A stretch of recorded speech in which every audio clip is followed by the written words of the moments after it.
a'udhu billahi minash shaitani rajim ọlọ́wọ́n bá ní fa'in tabu ọlọ́wọ́n bá ní tí wọ́n bá ti túbá kù nínú ẹbọ wa aqamu ssalah tí wọ́n sì bẹ̀rẹ̀ sí kírun wa atawu zaka wọ́n sì bẹ̀rẹ̀ sí sàrà wọ́n yọ zaka fa ikhwanukum fid din ọlọ́wọ́n bá nígbà náà wọ́n tó di ọmọ ìyá yín nínú kíni nínú ẹ̀sìn náà tó di Ahlus Sunnah tí wọ́n bá wá túbá ńkọ́ tí wọ́n bá túbá ńkọ́ wọ́n túbá kó mi kíni jama níbi ẹbọ torí tàwíìdì lọ́sàájú òrun lọ́lọ́run fi ní tí wọ́n ti túbá kó mi ẹbọ tí wọ́n wá ń kírun gbogbo ẹni tí ó bá ti túbá ń bí ẹbọ àyípé ní kíni Ahlus Sunnah ìbájá fa nílẹ̀ Yorùbá àwọn àfa wa nílẹ̀ Yorùbá èyí táwa wà yìí wọ́n pín sí méjì àwọn àfa tí wọ́n ti lọ wọ́n pín sí méjì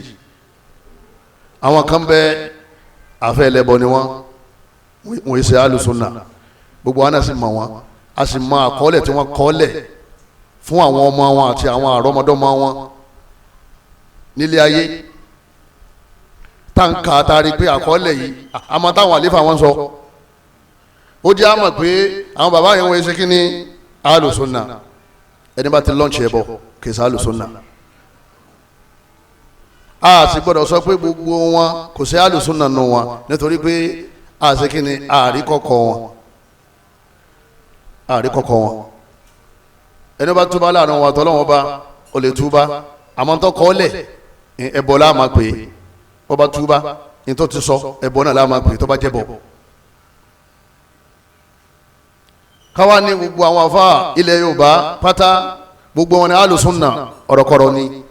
tó bá dé gbogbo wọn ni Ahlus Sunnah sọ́mọ̀ pé àjọ máa ṣe pọ̀ àjọ máa ṣe Tìjàníyà àjọ máa ṣe Kọ̀dìríyà àjọ máa lùlù mọ́sálásí àjọ máa tẹ́sọ tó máa jẹ́ Ahlus Sunnah wal Jamā'ah gbogbo wọn pátá kí ló wá dé tá à ń pariwo pé àwọn àfẹ́ ẹlẹ́bọ ṣé kò wá sáwọn àfẹ́ ẹlẹ́bọ nínú àwọn tó ti lọ àtàwọn tí wọ́n kù àwọn Shi'a àwọn máa ń sọ̀rọ̀ kan àwọn gbà pé gbogbo ẹni tí ó bá máa pe àwọn sàhábà ní kèfèrí Ahlus Sunnah lọ́dọ̀ àwọn Shi'a ọ̀rọ̀ tó fẹ́ dàrú nìyẹn àwọn Shi'a sọ àwọn ni wọ́n sọ ò kì í ṣe definition tiwa o wọ́n ní gbogbo ẹni tí ó bá ti pe sàhábà ní kèfèrí kí ni wọ́n pe jama Ahlus Sunnah ni wọ́n fi máa sọ pé ana Shi'i wa huwa Sunni torí pé kò bá pe àwọn sàhábà ní kèfèrí àmọ́ nínú ìtumọ̀ tàwa Ahlus Sunnah wal Jamā'ah kìí ṣe gbogbo àwọn àfáwà nílẹ̀ Yorùbá tí wọ́n ti lọ àtàwọn tí wọ́n wà ń sìn ní Ahlus Sunnah ọ̀rọ̀ yẹn kọ́ mọ́ dàrú mọ́ wa lọ́wọ́ tó bá dé gbogbo àwọn àfáà tó ti lọ ní Ahlus Sunnah ní kí ló dé tá a bẹ́ bọ́ nílẹ̀ Yorùbá tá a bẹ́ bọ́ lára mùsùlùmí a máa sọ̀rọ̀ sọ bàbá ti sọ̀rọ̀ ká máa jẹ́ ó kílẹ̀ sáwọn èèyàn àwa gbé ìtumọ̀ tí àwọn Ṣíà fún Sunnah àbí Ahlus Sunnah ká wá gbé lérí gbogbo àwa tí a jẹ́ mùsùlùmí nílẹ̀ Yorùbá ọ̀rọ̀ yẹn ti kílẹ̀ àjàmá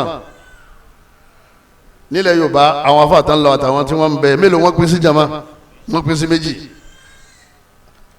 àwọn Ahlus Sunnah ń bẹ tọ́jẹ́ pé wọ́n ṣe Sunnah wọn bí pàṣẹ ká mọ bí wọ́n ṣe gbọ́ yé mọ wọ́n sì ti lọ kọ́lọ́mbà gbàbọ̀ wọn àwọn kan ń bẹ bàbá ológun hanran ni wọ́n alásàsí ni wọ́n ẹlẹ́bọ ni wọ́n ẹni tí ń pe Sheikh kọ́sánù Tìjàníyà ẹlẹ́bọ ni èèyàn máa pe Tìjàníyà ní Ahlus Sunnah ọ̀rọ̀ dàrú ni ẹ̀ èèyàn ní yá Sheikh Ibrahim ṣàánú mi ó sì dúró lérí ó sì gbàgbọ́ ọwọ́ ni ó ti di Ahlus Sunnah níbo ló ti wá wọ bẹ̀ ọlọ́run wala tad'u ma'a Allahi ahada ọlọ́run ni ẹ má pe nǹkan mímí ọlọ́run ní tá a máa sọ ni pé àwọn tí wọ́n mọ̀ tí wọ́n fi lọ kọ́lọ́n bá fẹ́rí jì wọ́n torí wọ́n mọ̀ pé ọ̀dà ọ̀rọ̀ nìyẹn àwọn tí wọ́n sì mọ̀ pé ọ̀dà táwọn ṣagídí tí wọ́n kú lérí ẹ̀ wọ́n wọ náà ni kò sí pé àtúnpẹ̀pẹ́ ibi ọ̀rọ̀ wà nìyẹn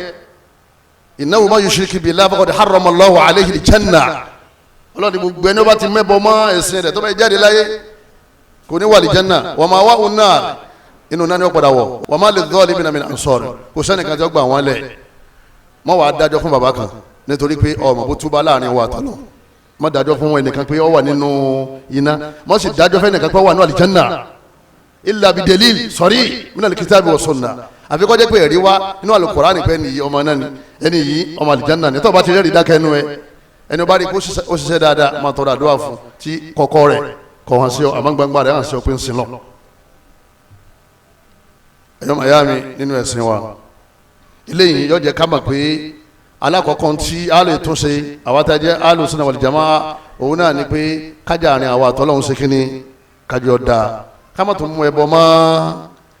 Sunnah tá à ń ṣe